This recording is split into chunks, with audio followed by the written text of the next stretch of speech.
We're going to start out with an example of low stress spot cleaning. Mesmer is in his humid hide. So I am simply going to slide his basking rock over the hole on top of his humid hide, and I'm going to spot clean the enclosure. So Mesmer is resting in his humid hide. Mesmer's not having to do a thing. I am not intruding into his space. And I've covered the hold of the human hide so that he feels secure and that I don't have to worry about him coming out, because he is not a particularly friendly snake. So I am able to spot clean the enclosure.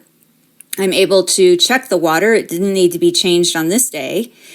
And then I'm able to slide the rock back off of the top of his humid hide and close the doors. And I'm able to do this whole thing without intruding into his space, causing him any distress, and I'm able to do it in a safe manner for me. So this is a low stress way to spot clean your snake's enclosure.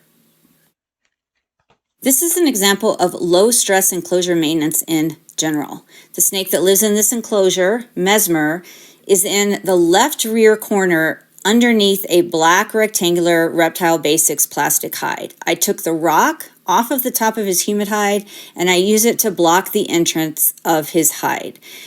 Now I'm able to take out the water, take out some of the enclosure furnishings if needed, take out his humid hide, and I'm able to clean his water dish. I'm able to give him fresh water, and I'm able to replace the moss in his moss box or just re-moisten the moss in his moss box, whatever is needed.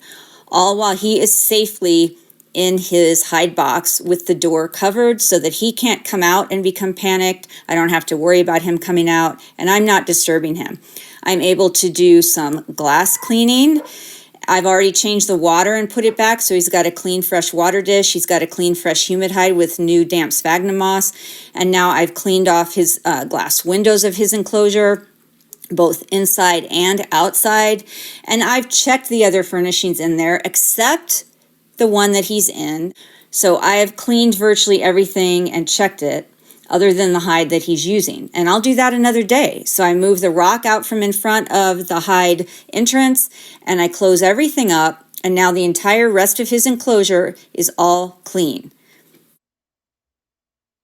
Sometimes we have snakes that spend a lot of time in one particular hide, and while it's easy to clean the rest of the enclosure while they're in their favorite hide, at some point we need to clean their favorite hide. So Mesmer's in his humid hide and I slide the rock over the hole. That's the entrance to his humid hide. That gives me an opportunity to take out the rest of the enclosure furnishings and clean underneath this black plastic hide where he spends a lot of his time. Sometimes, and this is typical of Python Regis in particular, he defecates in there, he leaves me urates in there, and he sheds in there, and he hides in there at the same time. So when he is not in there and he is safely and comfortably hidden somewhere else, I use it as an opportunity to clean that favorite hide of his, to clean other enclosure furnishings, to give him a new enrichment item, which in this case is a cardboard box. I could also change the water if needed at this time. I could also spot clean other areas. And when I'm all done, I slide the rock off the top of his humid hide hole and I close the doors of his enclosure up, and I am all finished, and now his enclosure is completely clean and he was not stressed during this process.